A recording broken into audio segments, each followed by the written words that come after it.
Thank you very much. And we have a lot to talk about with our panel. But since we were just talking about firearms, Joe, I'm guessing the people that you talk to value their Second Amendment. Do they fear that there are going to be some regulations they need to take action on right now?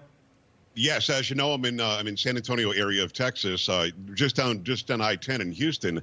Sheila Jackson Lee has put forth, I think it's HB 127. Don't quote me on that. I think that's what it is.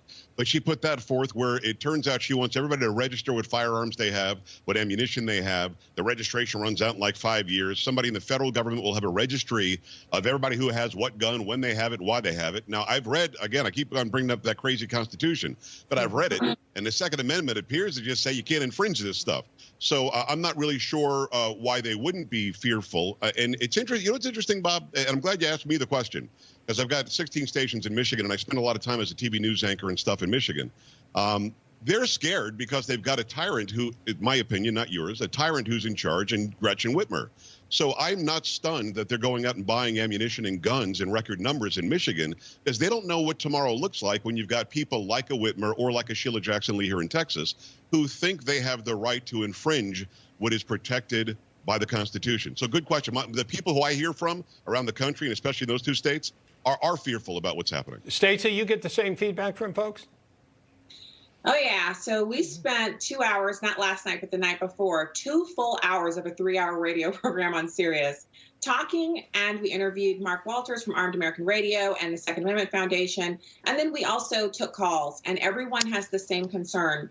This is a gun registry where they actually ask you where the guns are stored, and then they publish that information online at a number of different agencies. So every criminal knows how many guns you have, the date that you purchased them, so they know if they're new or if they're old. They know their value because they have their serial number, make, and model, and then they know where they are. So people who don't own guns would immediately be victims of crime, and people who do own guns would be eventually victims of crime because their guns would be stolen from them by criminals and sold on the black market. And the worst part of it is it also opens it up for the kind of persecution, like your boss telling you the next time you come into work, I went on the gun registry. I see you own a couple of AR-15s. You're fired. We don't want people like that working here. Those are weapons of war. Wow. And then when it comes to the requirements to purchase new guns, psychological testing for you, your family, your ex-spouse, your children, your adult children who no longer live with you, anyone who's related to you, anyone who has any problem that you might not even have anything to do with.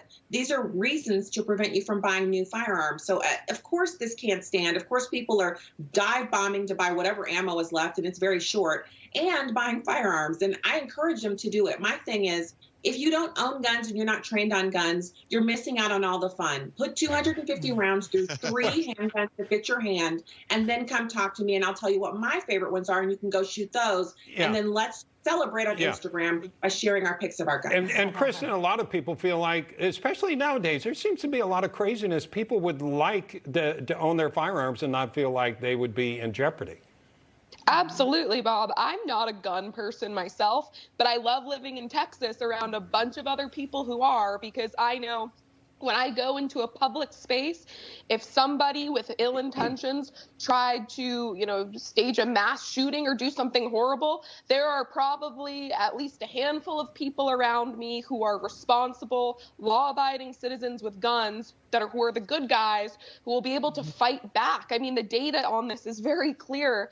John Lott has reported on it extensively. He's a great researcher. Up in Chicago has almost the same demographics as Houston, and yet Chicago has so many more murders, violent murders committed with guns, even though they have very strict gun control up there. And it's because the criminals know that people who are law-abiding citizens are less likely to be packing heat. Down here in Texas, people are scared that the good guys will be able to fight back if they try to cause any problems. Yeah, I have a brother-in-law. My wife is from San Antonio, and I have a brother-in-law that ex-military and trains people at the gun range, including my daughters have been trained by him. But Heather, this is an emotional topic for a lot of people. Well, and just a safety issue.